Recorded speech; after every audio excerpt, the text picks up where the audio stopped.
Hello students, let us recall once the model of elasticity to go to the next topic.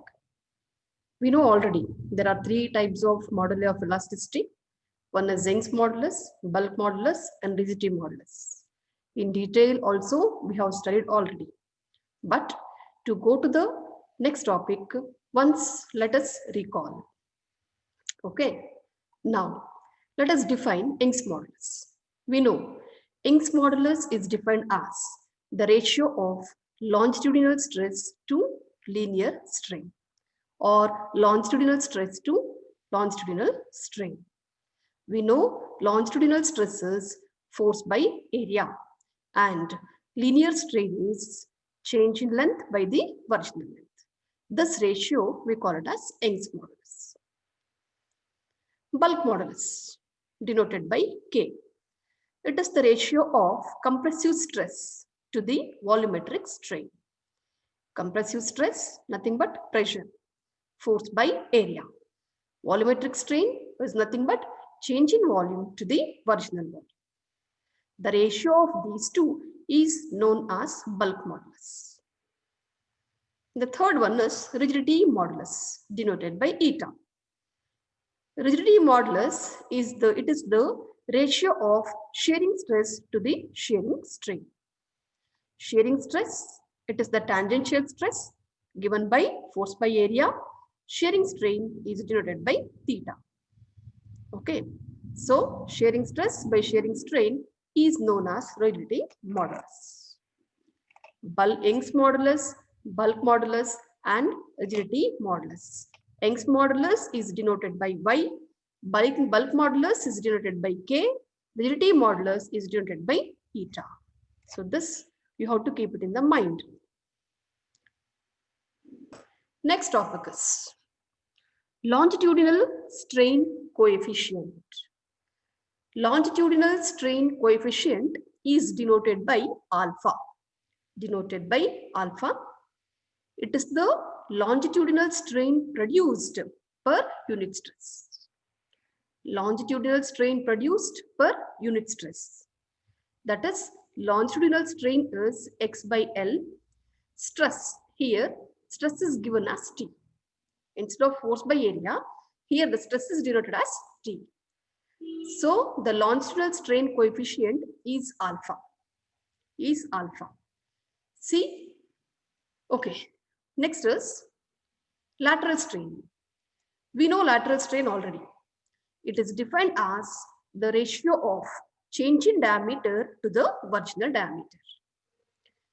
When you apply a stress on a body, it undergoes either contraction or elongation.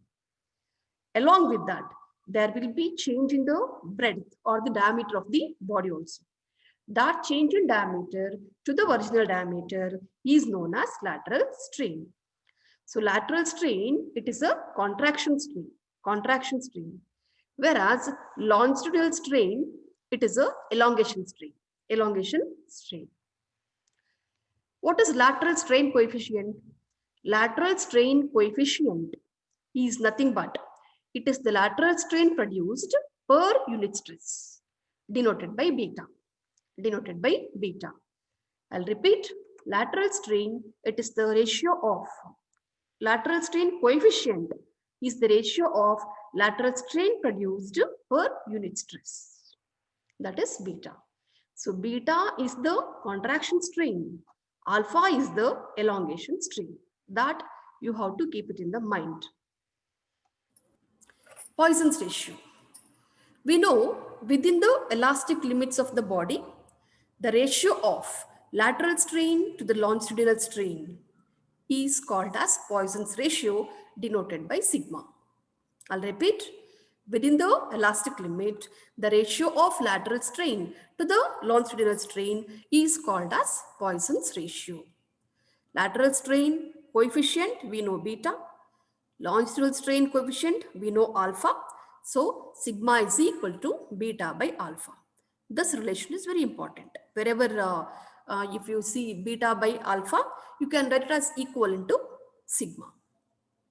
So here what I wanted to tell you is, see, Young's modulus y, which is equal to 1 by alpha. What is Young's modulus? It is the ratio of longitudinal stress to the longitudinal strain. Whereas, what is alpha? It is the longitudinal strain coefficient. It is the longitudinal strain by the stress. So it is reciprocal. Young's modulus is the reciprocal of the longitudinal strain coefficient. That's why wherever you see 1 by alpha, 1 by alpha, you can denote it as Young's modulus y. Young's modulus y. So these three are the relation between y, k, eta with respect to alpha and beta. Now in the next derivations, these terms are required. Wherever you see beta by alpha, you will write it as sigma. Wherever you see 1 by alpha, you will write it as y. So these basic information, these definitions, they are required in order to go to the next topic, where our next topic is the relation between the Young's modulus, rigidity modulus and sigma, Young's modulus, bulk modulus and sigma. Also the relation between Young's modulus, bulk modulus and rigidity modulus. So though they look like same, for these derivations, all these terms are necessary. So I think it is clear to all of you. So thank you.